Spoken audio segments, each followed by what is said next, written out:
kasama mo dito sa kabukiran mo. Miguelito. So ayan, good morning mga katrops, panibagong araw at panibagong vlog na naman tayo. Ayan, dito na tayo sa bukid. Tapos naman tayo ng ng ampalaya.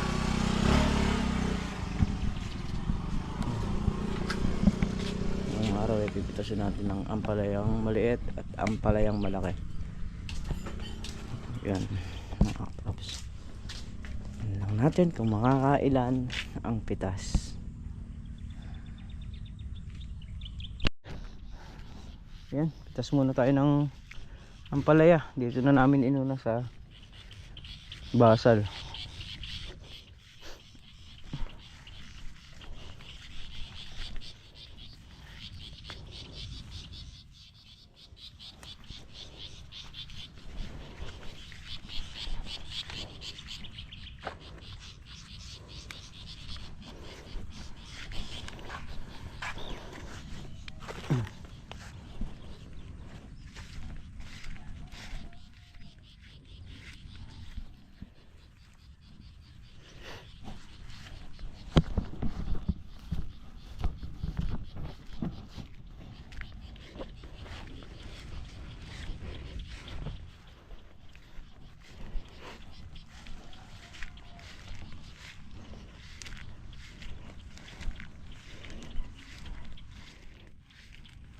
Ayan mga katrops, silang butas na lang. Saan ka pre?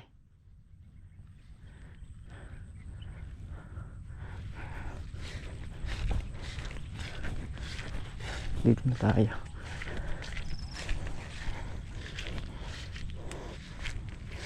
Mamaya mag-aangat ng talbos para ma-grass cutter yung gilid. Sa ganun dumito yung mga puno nung ampalaya.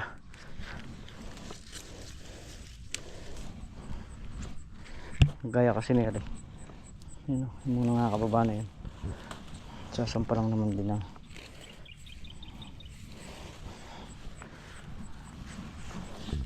dami. Yan, gaganyan lang yan. Madadaanan kasi ng grass cutter ang gilid na to.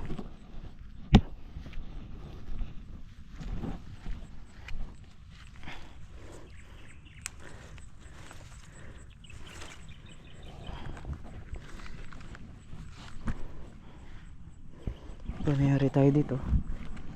Yun naman sa kabilang ampalaya. Ayun, patapos na kami. Ano si parang Carlo, pabalik na rin dito.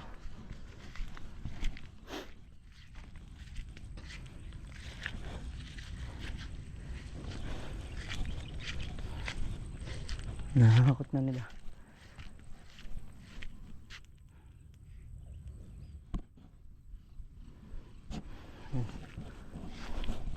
Okay na.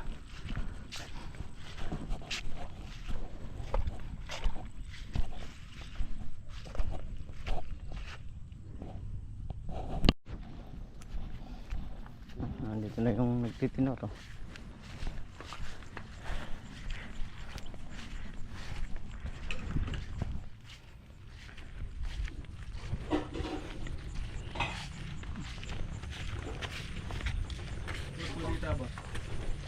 Ganun pa rin, may papasok daw na bagyo. Meron na naman. Mga kalahating taong ulan.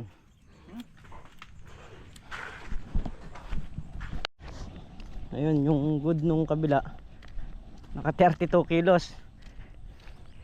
Estimate ni paring Carlo nung nakaraan doon, dami.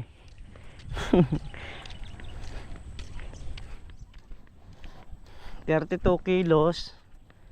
Tapos isang segunda, saka 6 na gulgul yung napitas. Kasi yung mga baluktot na maliliit, kinukuha na namin, pinipitas na namin para hindi na pabigat. Ngayon dito naman tayo sa ampalayang matanda. Ay,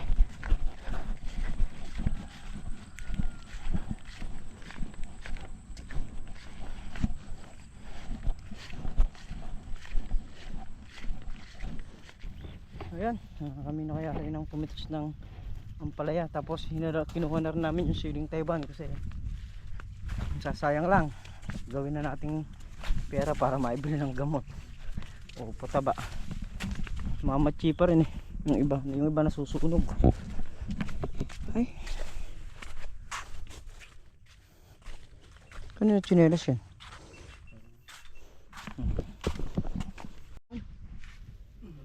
Ayan, naka-6 na kilong good. Saka naka-4 na segunda. 2.5 na RR dito sa ampalayang malaki. Dito sa matandang ampalaya. Yung sili kulang na lang ng ganun eh, sa 6 na kilo. Kulang ng 3 surat-surat. Yun na lang kaya natin panig. May panig ako sa bahay. Ay, singitan mo na lang sa gitna. Mga 3 piraso lang naman yun. So yun mga trops, bali hindi na tayo nakapag-video. Ayan, ginag-grass cutter ko yun sa gilid ng mga ampalayahan. Ayan, pati yung nandun sa kabila para maging ganito yung gilid nya nang walang pagtataguan yung maninira. Tapos yung sa kalamansi iuhuli na lang natin yan, yung sa pagitan na yan. Baling mahuli na yan, hindi pa naman ganun kakapal, pero yung sa gilid kasi importante labas ng ganyan.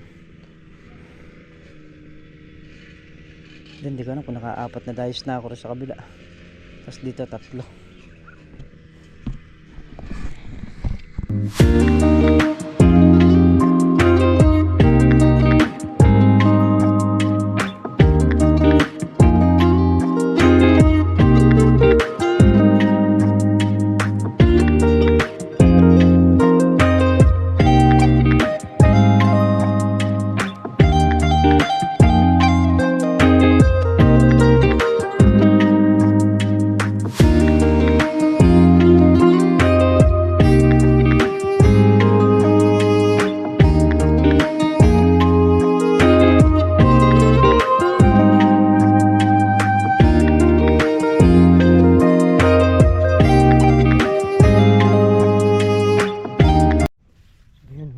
Bali yung nandito sa may ilalim na ng nere, ayan, yan na lang yung susungkutin ng panabas.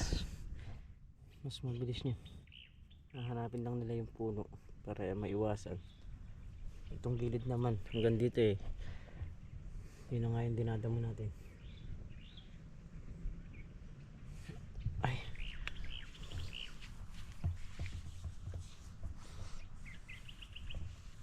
dito kahit paano marami yung malinis dito. Ayan, kagaya nyan hanggang dito na rin yan. Mula doon hanggang dito, ito naman nadamo ko na rin yung papunta na yan, hanggang dito na rin tayo. Ay, wala namin. Mas maganda kasi yung laging malinis yung halaman para walang pagtataguan yung maninira. Si Meltong Vlog doon nag-grass cutter sa pagitan ng talong, yung ano doon, yung kalamansi doon sa may baba.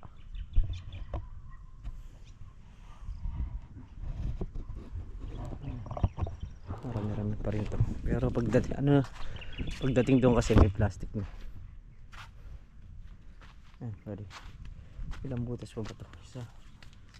1, 2, 3, 4, 5,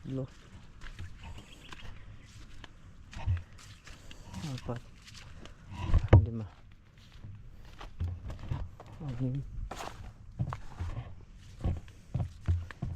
8,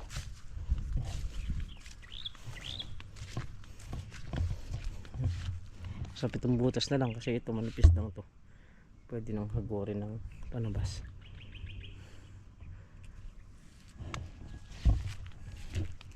Sumakmak naman siya yung naghahangat ng talbos. Ayan yung dadaan natin. Mac, ililiis mo to, ito ililiis mo, abutan ng grass cutter yan. Ay, ililiis muna natin yung hose ng cover spray dito.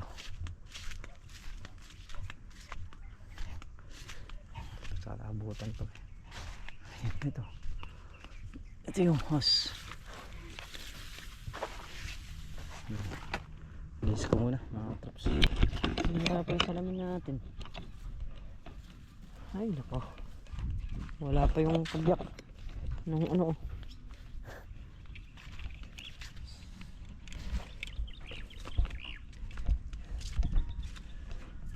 Hindi ko alam kung saan nalaglag. Ngayong isusuot ko eh. Nak! Wala na salamin doon?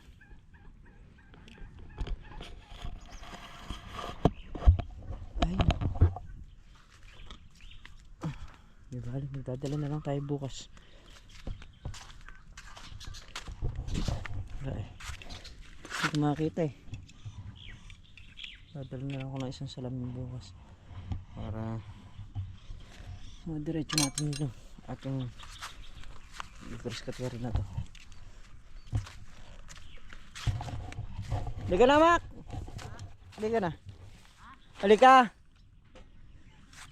Hindi ko makakita yung kabyak ng salamin. Dito malinis yan eh. Nakatraps. Ito lang talaga yung nasa tabing puno niya, yung damuhin. Yung iba naman hindi natatabasan kasi ano na siya, ayun o, malinis na. Ito lang talaga sa pagitan. Tapos ihuhuli na lang natin itong ano sa may pagitan ng kalamansi rito. Ha? Tapos nang maangat yung ano. So yun mga katrops, bali mag-alas 4 ng hapon. Tayo eh nauna na sa kanila. Tayo eh babalik mamaya.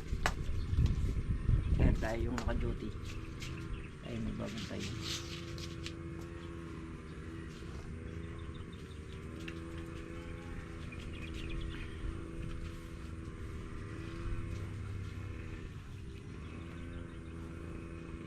Si Makmak, ihatid ka ba sa inyo? Ha? Sasabay ka? Doon ka sa may simento. Doon sa may simento ka dumaan. Sabi mo sasabay ka lang. Ay, sasabay daw si Makmak. Isa sa may bandang kaliwa para di siya mahagip. Pasok mo muna yung mga tasa. Ito. Yan muna lang. So yun. Maya balik tayo rito. Na? Balik tayo rito maya maya. Si paring Carlo maya maya andito na yun.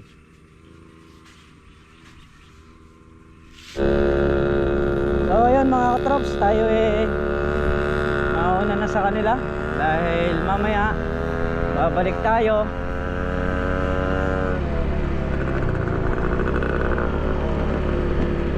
Ayun, nakakuha ko ng tip dito sa nakausap natin. Dito raw sa lugar na to eh kailangan mapag-spray. So isa rin sa biyasa sa pag-aampalaya yun eh. Siyempre, subukan natin.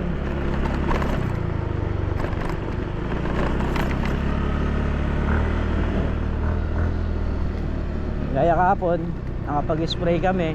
Ngayon hindi, bukas spray uli.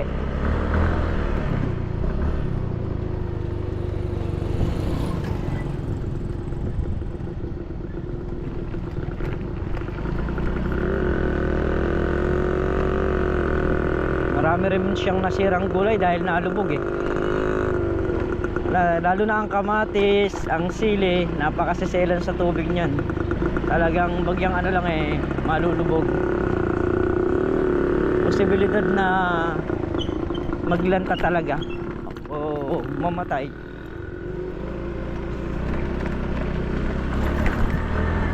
Ay siya daw ngayon, ang tanim niya 1 hektaryang ampalaya.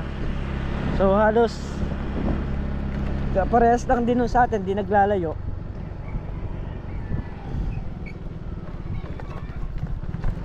Yan ang gagawin natin. Kailangan mapag-spray tayo.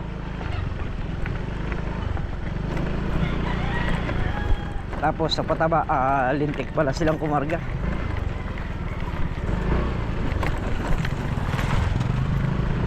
So nakakuha tayo ng tips. Yung pagpapataba natin doon sa atin, okay lang daw na umubos ng ganon kasi bata pa. Pero pag edad-edad ng konti, kailangan medyo marami yung ibubuhos natin. Yun daw 5 lata na yun eh, nasa 5 bultong pataba rin ang uubusin nun, isang sabong. Tapos mapag-spray. So yun lang, isang ano yun, isang tip para sa atin. So yun, bahay na nga po tayo mga katrops. Ayan. So yan, muli po mga katrops, hanggang dito na lamang ito simpleng video. At kubos po ako nagpapasalamat sa inyong lahat sa walang sawang suporta nyo, sa pagmamahal nyo sa channel namin. Ayan, maraming salamat po lahat po. Ayan, at mag-iingat po kayo palagi saan po kayo naroroon. Hi po sa lahat. So babalik po tayo ng bukid ngayon. Tayo po yung naka-duty na magbantay ngayong araw. Kasama po natin si Paring Carlo. Ayan. So bali ang nandun pa po sa bukid niyan, si Melton Vlog saka si Paring Carlo. So nandun na po sila. Ayan, tayo umuwi lang at ligo lang muna tayo, tapos balik na naman po tayo sa bukid. So bye bye po sa lahat.